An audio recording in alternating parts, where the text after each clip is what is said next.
Alors, les choses, elles commencent à évoluer. Moi, pour rebondir sur ce qui vient d'être dit, il faut rappeler que dans les cas de féminicides de ces dernières années, 30% avaient été signalés à la police. De ces 30% de plaintes, donc de féminicides, des femmes qui avaient porté plainte, 80% des plaintes avaient été classées sans suite. Donc en fait, on voit que là, il y a vraiment eu un problème de repérage. Et il y a beaucoup de failles dans le système qui montrent qu'en fait, en les corrigeant, on pourrait déjà réussir à sauver un nombre très important de femmes. Pas forcément toutes, mais en tout cas un nombre très important. Et un autre sujet aussi sur lequel je voulais rebondir, en les corrigeant, pouvez-vous me donner un exemple Corriger des failles, par exemple... Qu'est-ce qui fait qu'on passe à côté, ou peut-être on ne se rend pas compte de la gravité, ou qu'on ne prend pas au sérieux une plainte? Oui, alors je vais prendre le cas du féminicide de Julie Douib, qui était un féminicide en mars 2019, qui avait aussi beaucoup ému la population, parce qu'elle avait quand même déposé 6 fois des plaintes, dont 2 jours avant son féminicide, elle était retournée au commissariat, à la gendarmerie, en disant « il a une arme, oui. Enlevez-lui son arme, parce que je vous dis qu'il va me tuer ». Et les gendarmes avaient répondu quelque chose qui est complètement faux, ils avaient répondu « tant qu'il ne l'a pas utilisé, on ne peut pas lui enlever ». Donc elle lui a dit « vous attendez quoi, que je sois morte pour lui enlever son arme ?» En réalité, ils auraient déjà pu normalement lui enlever son arme. Donc nous, on a travaillé pendant le Grenelle des violences conjugales à faire en sorte que les policiers aient une grille d'évaluation du danger, parce qu'en fait, les féminicides, on voit qu'il y a des choses qui se répètent un peu dans les profils psychologiques, effectivement, mais pas que, dans les circonstances. Par exemple, on sait que ça intervient pour beaucoup au moment de la séparation, donc ça devrait être alerte rouge, gyrophare pour les policiers quand ils savent que la dame se sépare. S'il a une arme, par exemple, alerte rouge également, parce que les crimes avec des armes sont beaucoup plus fréquents. Mais au-delà du caractère psychologique, si on veut prévenir ces crimes, je pense qu'il y a aussi un vrai travail d'éducation et sociétal. Parce que certes, il y a des profils psychologiques, mais à mon sens, ils se nourrissent aussi énormément de la manière dont on voit les femmes, dont on voit les hommes, de la manière dont on éduque les petits garçons, dont on éduque les filles. Et c'est pour ça aussi que pour nous, c'est important de réancrer ce sujet des féminicides au-delà de faits divers dans des faits de société, pour se dire qu'en fait notre culture elle est aussi elle est violente et que c'est important en fait de réussir à mettre sur la table ce sujet et de le montrer comme une manifestation des inégalités entre les femmes et les hommes. C'est pour ça qu'on dit on politise ce sujet pour faire évoluer les choses. On ne préviendra pas tous les meurtres, on ne préviendra pas tous les problèmes, mais en tout cas je pense qu'on réussira vraiment à faire de grands pas en avant si on arrive à éduquer aussi à plus d'égalité et à moins de violence chez les garçons. Il ne fait pas de doute que l'éducation soit centrale dans des questions comme celle-là, puisque c'est le regard de l'enfant, qu'il soit garçon ou fille, sur le monde qui l'entoure et sur l'autre, bien entendu, qui sont au cœur de tout ça. Est-ce que vous comprenez ce que vient de nous dire Anne-Cécile Maillefer? Et après, comment ça peut se traduire, je dirais, dans un droit juste, équilibré? Et non, mais voilà, c'est pas facile. Parce que, moi, j'ai quand même été très surpris d'entendre le président de la République, alors qu'il avait d'autres choses à nous raconter, si je puis dire, mardi soir, s'arrêter un moment pour nous dire... En ce moment, en gros, notre société est encore plus dangereuse pour les femmes et pour certains de leurs enfants. L'écho m'a semblé important dans un contexte en plus anxiogène en ce moment, qui est celui d'une pandémie. Vous, l'avocate, comment vous percevez ça? Je crois que ce qu'a dit sur le plateau, tout le monde peut n'être que d'accord. Je ne vois pas quelqu'un venir dire ici qu'il ne faut pas s'attaquer aux violences faites aux femmes. Les gendarmes, ils peuvent aller demander des comptes à un homme qui est armé. La première chose, c'est que les choses ont beaucoup évolué. Si on fait la chronologie historique de ce qui s'est passé sans remonter à la nuit des temps, mais au moins sur les 15 dernières années, les lois d'abord, les dispositions ont changé, premier point.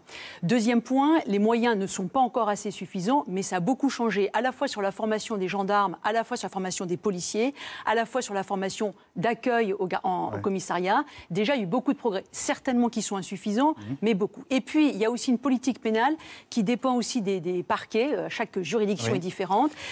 Évidemment, vous savez comment ça se passe. Le président émet un vœu, le ministre de la Justice fait en sorte, et puis après c'est relayé sur place dans chaque juridiction par les procureurs. Alors c'est vrai qu'en région parisienne, on constate que les procureurs ont mis en place des signalements en disant que chaque femme qui venait signaler des faits de violence, quels qu'ils soient, entre guillemets, de la simple gifle à des faits beaucoup plus graves, eh bien, il y a 10 ou 15 ans en arrière, les hommes qui étaient concernés, eh bien, n'étaient pas placés en garde à vue, par exemple, ou étaient placés très peu de temps en garde à vue. Maintenant, il y a une politique pénale qui dit on va les placer en garde à vue au moins 24 heures ou au maximum dans le délai 48 heures pour prise de conscience, pour faire, comme il a été dit, une évaluation de la situation, pour éventuellement prendre des mesures nécessaires dans le cadre d'un contrôle judiciaire, voilà, il y a beaucoup de choses qui ont été mises en place. Alors moi, ce que je constate malheureusement, et je pense que c'est au moins sur le seul point on sera d'accord, c'est qu'il n'y a pas encore assez de moyens. Il n'y a pas assez de moyens, mais c'est au niveau malheureusement de la justice en France. Et puis il y a deux autres points, si vous me permettez, parce que je voudrais intervenir, c'est les rôles des associations, parce que judiciairement, vous me disiez, qu'est-ce qu'on peut faire? Moi, à mon petit niveau, on peut améliorer les choses si on avait plus de moyens. Mais le pénal, c'est pas la réponse à tout. On ne peut pas attendre de se dire, il va y avoir un meurtre pour agir. Ça, d'abord, malheureusement, ça sera trop tard, mais de se dire qu'est-ce qu'on peut faire par anticipation.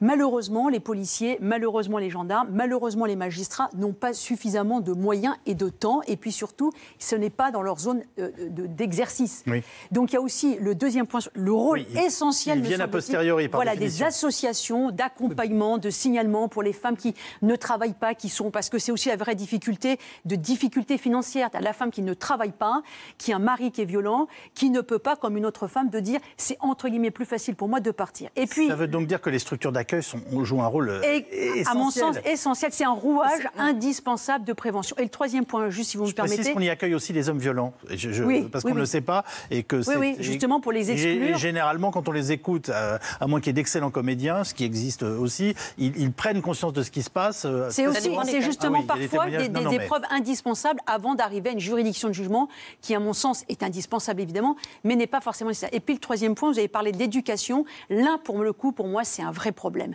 C'est-à-dire qu'aujourd'hui, il faut évidemment éduquer les garçons et les filles, mais c'est quand même un constat regrettable de se dire qu'au XXIe siècle, on est encore obligé de faire ce constat d'éducation. Et moi, ma crainte, c'est de dire, est-ce qu'on va encore transmettre ça sur l'épaule de l'éducation nationale, qui croule, puisque maintenant, c'est aussi une part de responsabilité des parents. On ne peut pas transférer à l'éducation nationale, au sens des professeurs, tout ce qu'on doit faire en tant que parent. Alors, je reviens quand même. D'abord, merci de ce que vous venez de nous préciser, mais ma question qui était simple et qui, en fait, nous était posée par Anne-Cécile Maillefer, c'est une femme qui vient dire « cet homme est dangereux, il me menace ». Est-ce qu'on peut venir lui retirer son arme? Est-ce que la police est... Oui, tout à fait. Il y a des dispositions qui ont été prises. Non, mais c'est très important de le dire à ceux qui nous écoutent, parce qu'une fois qu'on le sait, on sait qu'on peut porter plainte et qu'on peut le demander. Alors, ça suit ou pas, mais au moins, le dire psychologiquement est quelque chose d'essentiel et nous sommes d'accord là-dessus. Et puis d'ailleurs, il y a un autre point qui a été tout à fait positif, c'est la mise en place d'un numéro. C'est ce que vous avez à rappeler aussi. Toutes ces campagnes de sensibilisation, elles ont un effet très positif parce que les gens, ça a donné une liberté de parole en se disant, il y a un numéro. En plus, maintenant, il y a une disposition, mais ça vous sera mieux dit que moi dans quelques instants, qui est de faire ce numéro 3619 24 heures sur 24. Donc ça permet de faciliter, et ça c'est extrêmement important, plus les dispositions qui ont été prises, et encore une fois aussi une formation, parce qu'il ne faut pas l'oublier, ce qui paraissait il y a quelques années anecdotique, c'est pris tout à fait au sérieux. Les gendarmes, les policiers, quand une femme se présente, c'est pas vous reviendrez plus tard madame, ou alors si c'est le cas, ça ne va pas. Mais ça va se généraliser.